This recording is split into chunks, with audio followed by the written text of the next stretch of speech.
हाय, मैं हूं Prabhat. I am a psychology student. Bharat में थेरेपी लेना ना एक शर्म की बात है। यहाँ तक कि हमारी आजकल की सोसाइटी का भी थोड़ा इसी प्रकार का नजरिया बन चुका है। देखो, पहले से क्या चलता आ रहा है ना, अगर किसी इंसान को कोई साइकोलॉजिकल इशू होता था ना पहले, तो पहले थेरेपी नहीं लेते थे। या तो ट्राई करते थे कि फैमिलीज खुद ही ठीक करने की कोशिश करें, बात करके वगैरह वगैरह।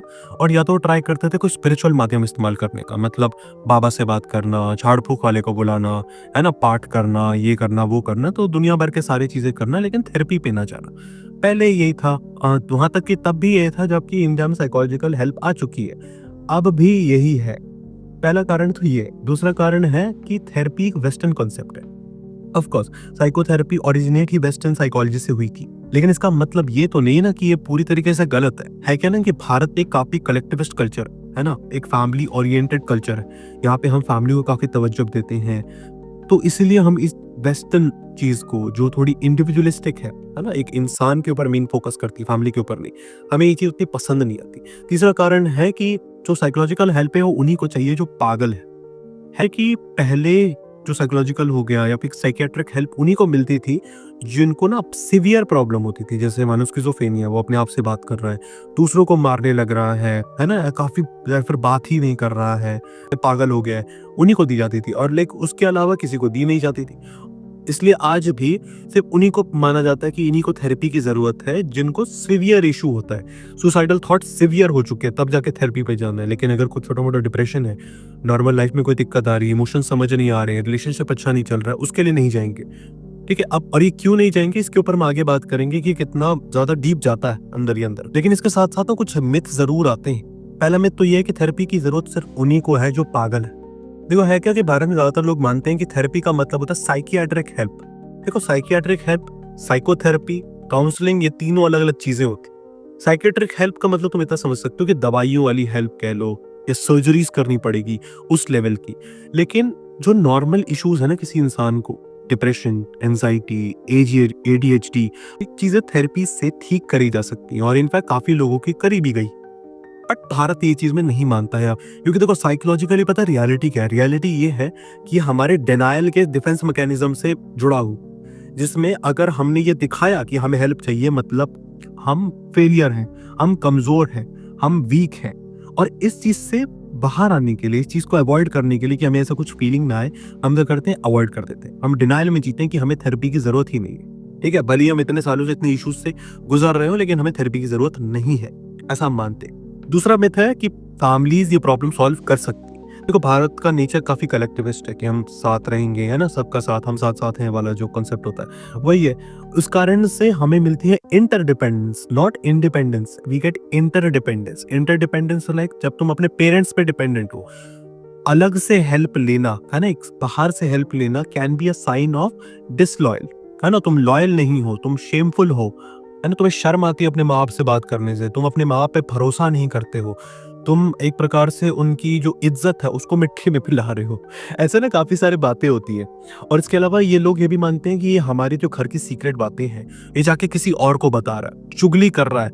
मतलब एक इंसान जो अपनी हेल्प करना चाहता है, वो थेरेपिस्ट के पास जाके अपने इश्यूज बता रहा है, अपने इंसिडेंसेस बता रहा है, और उसको बोल रहे हैं कि थेरेपिस्ट पे जाके चुगली कर। ऐसे चलता है भारत में, मैंने सुना है लोगों से। तीसरा मिथ है कि थेरेपिस्ट तुम्हें जज करेगा या फिर तुम्हारी सिचुएशन को समझेगा नहीं। देखो, थेरेपिस्ट वो इंसान है जिसने इतने बहुत सारे साल दिए, बहुत सारा पैसा लगाया, बहुत सारा पढ़ा है तुम जैसे इंसानों को समझने के लिए। वो तुमसे बात इसलिए करता है, तुम्हारी सिचुएशन इसलिए सुनता है ताकि वो तुम्हें अच्छे से समझ के तुम्हें और बढ़िया सही तुम्हारा इलाज कर सके। बट लोग ये मानते हैं कि यार मैं अगर इसे अपनी एम्बैरसिंग कहानियां बताऊंगा, वो एक टाइम बताऊंगा जब मुझे लोगों ने बेइज्जत किया था, जिसके कारण मुझे एक साइकोलॉजिकल ट्रॉमा हो चुका है, या फिर अगर मैं उसे घर की सिचुएशन बताऊंगा तो ये मुझे जज करेगा। नहीं, ऐसा काम नहीं होता। साइकोलॉजिस्ट के जो टॉप के एथिक्स होते हैं ना, उनमें होता है कॉन्फिडेंशियलिटी, कि कुछ भी हो जाए वो तुम्हारी बात इधर से उधर नहीं कर सकते। ठीक है, और वो जज करेगा क्यों? फॉर हिम या for her it is a objective reality, not a subjective one. For you it's a subjective thing. Okay, इस चीज को समझना बाद में ध्यान से बैठ के। चौथा है कि थेरेपी का मतलब होता है मेडिकेशन। देखो, साइकियाट्रिक हेल्प अलग चीज होती है, साइकोलॉजिकल हेल्प अलग चीज होती है, साइकोथेरेपी अलग होती है, और काउंसलिंग अलग होती है। सारी चीजें अलग अलग होती है। डिपेंड करता है तुम्हारे पास मेंटल हेल्थ की कितनी लिटरेसी है, कितनी जागरूकता है, कितनी अवेयरनेस है, उसके अकॉर्डिंग तुम जाते हो। साइकियाट्रिक हेल्प होनी चाहिए होती है। जैसे फॉर एग्जांपल के लिए मैं तुम्हें एक केस देता हूँ डिप्रेशन का। कोई इंसान, इसको बहुत डिप्रेशन, हाई डिप्रेशन है उसका, ठीक है, बहुत ज्यादा। सुसाइडल थॉट्स हैं, ठीक है, बहुत गंदी हालत, उस केस में होगा क्या, उसे चाहिए साइकियाट्रिक हेल्प, ठीक है। क्यों? क्योंकि जो टॉक थेरेपी है, जिसे हम कहते हैं साइकोथेरेपी, वो हेल्प नहीं कर सकती उस केस में। उतना हम लाइक थोड़ा बहुत कर सकती है, उतना नहीं कर सकती। क्यों? क्योंकि सीवियर केस है। हमें एक एक्सटर्नल चीज चाहिए जो इस इंसान की बॉडी को भी इफेक्ट करे। हम जब टॉक थेरेपी कर रहे हैं तो इस इंसान के दिमाग के साथ बात कर रहे हैं या फिर उस दिमाग को थोड़ा सही करने की कोशिश कर रहे हैं। लेकिन जब साइकियाट्रिक हेल्प आती है तो हम दिमाग के साथ साथ बॉडी को भी थोड़ी सी हेल्प कर रहे हैं, ठीक है, एक छोटा सा पुश होता है। दोनों चीजें एक साथ काम करती है। आपको टॉक थेरेपी भी चाहिए, आप चाहते हैं कि आपका साइकोलॉजिस्ट आपसे बात करे, एट द सेम टाइम आप ये भी चाहते हो कि आपकी ऐसी दवाई दी जाए, अगर आपका केस बहुत हाई है तो आप जल्दी ठीक हो सको। लेकिन उसके अलावा नॉर्मल केसेस के लिए एंजाइटी, नॉर्मल डिप्रेशन, इन सारे केसेस के लिए टॉक थेरेपी चलती है। तो थेरेपी का मतलब सिर्फ मेडिकेशन नहीं है। Medication is for severe cases, medication is for वो केसेस जिसमें वैसा इशू है जो कि थोड़ा फिजियोलॉजिकल है, शारीरिक है, ना कि ज्यादातर मानसिक। नेक्स्ट हम आते हैं कुछ इसके कल्चरल इन्फ्लुएंसेस या फिर कह सकते हो कुछ साइकोलॉजिकल बैरियर्स के ऊपर, है ना। हमने अपने माथे में क्या क्या बैरियर डाल रखे हैं जिसके कारण लोग थेरेपी पे नहीं जाते। पहला है सोशल स्टिग्मा थ्योरी। अब देखो, सोशल स्टिग्मा थ्योरी का मतलब होता है कोई इंसान मानता है कि वो थेरेपी पे जा रहा है तो दुनिया को वो ये बता रहा है कि वो पागल हो चुका है ना। उसके दोस्त यार, पूरी सोसाइटी, उसके माँ बाप, सब लोग उसको ये बोलेंगे कि तू पागल हो चुका है, और एक डर आ जाता है कि वो लोग मुझे नेगेटिवली इवेल्युएट करेंगे, और इस कारण से वो लोग का भरोसा थेरेपी पे और नहीं होता है, डर लगता है। और साथ में वो सीक्रेसी बनाते हैं, डिनायल बनाते हैं। सीक्रेसी में अपने थेरेपिस्ट से झूठ बोलना शुरू कर देते हैं, चीजें छुपा रहे होते हैं। डिनायल, है ना, कि मैं जाऊंगा ही नहीं थेरेपी पे। अब ये होता क्या है ना, जैसे एग्जांपल के लिए देता हूँ, अगर आप डॉक्टर के पास गए और आप डॉक्टर पूछ रहा है आपके चेस्ट में दर्द हो रहा है, और आपने कहा नहीं, क्योंकि बगल में लाइक आपके पापा खड़े थे, है ना, आपने ऐसा बोल दिया और डॉक्टर ने आपको चेस्ट के दर्द की दवाई नहीं दी और आपके चेस्ट में दर्द हो रहा है, उस केस में गलती किसकी है? आपकी, राइट। आपने क्या कह सकते हो, सीक्रेसी मेंटेन करने के चक्कर में अपनी हेल्थ को दाव पे लगा दिया। Same goes to your mental health.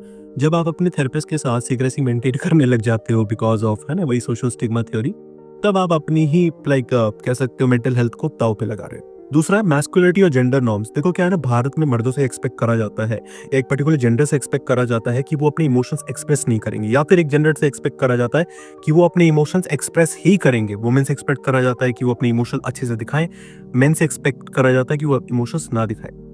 दोनों ही केसेस में जब ये जेंडर नॉर्म्स और रोल्स ढंग से काम नहीं करते, एग्जाम्पल के लिए कोई लड़का है जिसने पूरा जिंदगी ये सुना है कि मुझे अपने इमोशंस नहीं दिखाने, थेरेपिस्ट के पास गया और थेरेपिस्ट कह रहा है okay tell me about how you feel, वो नहीं बताएगा बिकॉज वो चीज उसकी मास्कुलिन प्राइड के ऊपर, उसकी मास्कुलिन आइडेंटिटी के ऊपर डायरेक्ट हमला होगा।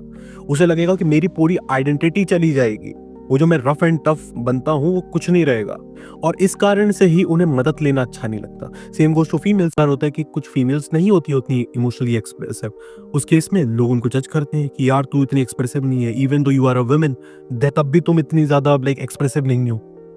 ये भी रीजन है। एक्स्ट्रा डिफेंस मैकेनिज्म होता क्या है ना, कल्चरल जो नॉर्म्स है हमारा कल्चर कह रहा होता है कि अपनी इमोशंस को शो मत करो, इमोशंस के ऊपर बात मत करो, या तो नेगेटिव इमोशन के ऊपर तो कतई बात ना करो, और उस कारण से एक इंसान को साइकोलॉजिकल डिस्ट्रेस होता है, प्रॉब्लम होती है क्योंकि उसके अंदर कभी अपनी भावनाओं को लेकर जागरूकता आई ही नहीं। क्यों?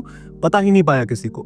मर्दों को कहा कि तुम बात मत करो, वुमेन्स को कहा कि तुम कभी नेगेटिव चीजों के ऊपर बात मत करो। उस कारण से हुआ क्या कि वो अब जब बात करना चाहती है या फिर वो जैसा फील कर रही है या कर रहा है, उसे नहीं पता वो कैसा फील कर रही है, कर रहा है, उसे समझ ही नहीं आ रहा। क्यों? सोसाइटी ने कभी करने ही नहीं दिया, कल्चर ने कभी करने ही नहीं दिया, इसलिए अब उसको इश्यूज दुगने हैं।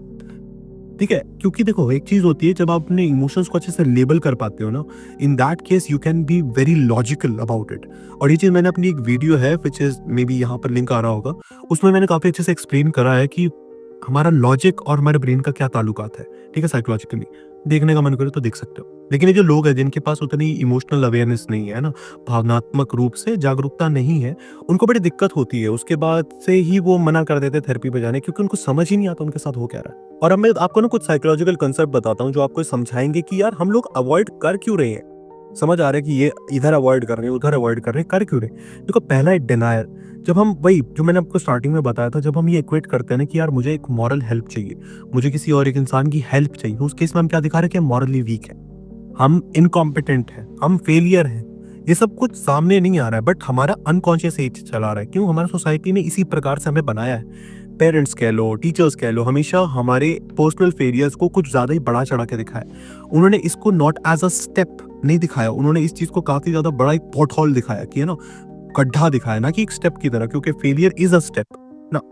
उस कारण से होता है कि जब एक इंसान हेल्प मांगता है, एक इंसान कहता है यार I think I need help right now, तो उस केस में सोसाइटी उसको जज करती है कि you are weak, you are morally weak. और इसी कारण से इस डर से बचने के लिए लोग अवॉइड करते हैं थेरेपी को कंप्लीटली। और चाहे थेरेपी हो या फिर अपने इमोशंस को लेके बात करना, मेंटल हेल्थ प्रोफेशनल के पास नहीं गए वो भी चलेगा, लेकिन वो अपने आप से तक नहीं बात करते अपने फीलिंग्स के बारे में। वो अपने आप से बात नहीं करते कि यार कैसा फील कर रहे हैं, उनको खुद नहीं पता होता। इतना ज्यादा गंभीर स्थिति में है लोग राइट नाउ, बहुत सारे लोग इनफैक्ट। दूसरा है fear of exposure and vulnerability. देखो सुनने में अजीब लगेगा, लेकिन होता क्या है ना, लोग डरते हैं कि उनको उनकी रियलिटी पता चल जाएगी। कैसे? देखो होता क्या है ना, थेरेपी में जो आप जाते हो तो आपको अपने काफ़ी सारे इंसिडेंसेस बताने पड़ते हैं। कुछ एम्बैरेसिंग होंगे, कुछ इंटीमेट होंगे, कुछ वैसे जो आपको डराते हैं, कुछ एंजाइटी आपको ट्रिगर कर सकता है। आपको सब कुछ बताना पड़ सकता है। आप रोओगे क्या पता, है ना? डिपेंड करता है आपके केस में। तो वो सब आपको बताना पड़ रहा होता है। लोग वो बताना नहीं चाहते क्योंकि एक साइकोलॉजिकल डिस्कम्फर्ट आता है जब आप ये सब कुछ बताते हो। किसी और इंसान को आप अपनी लाइफ के कुछ एम्बैरेसिंग मोमेंट बता रहे हो, जो मोमेंट आप याद भी नहीं करना चाहते, किसी एक और इंसान को बता रहे हो, कितना अजीब लगेगा, है ना?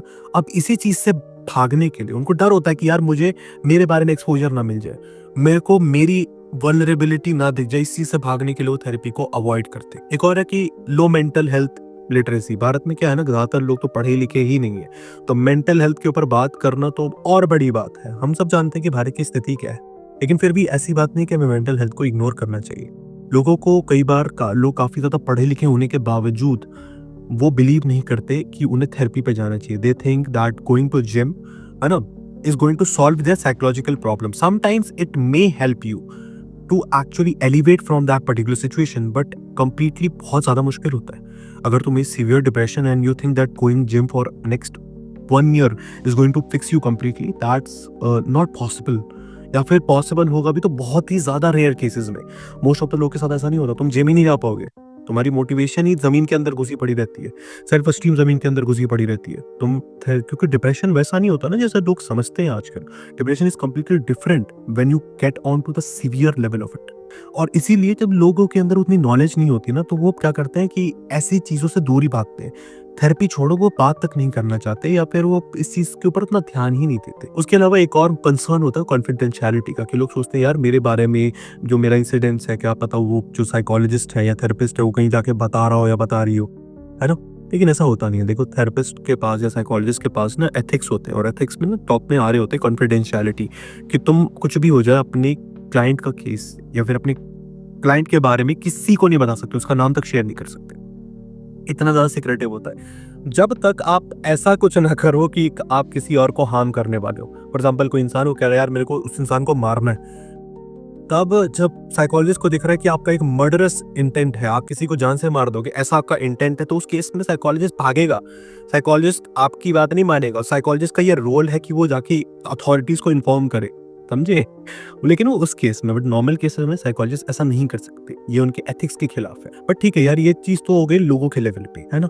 बट देखो उसके साथ में कुछ स्ट्रक्चरल लिमिटेशन भी है। स्ट्रक्चरल लिमिटेशन हो गया पैसों की कमी, ज्यादातर भारत गरीब है, एंड उसके अलावा भी हमारे पास तो स्ट्रक्चर लाइक इंफ्रास्ट्रक्चर ही नहीं है मेंटल हेल्थ हॉस्पिटल्स का, मेंटल हेल्थ क्लिनिक्स का। जो फ्री वाले हैं उनकी हालत बहुत ही ज़्यादा ख़राब है और बहुत ही सारे लोग आते हैं वहाँ पे।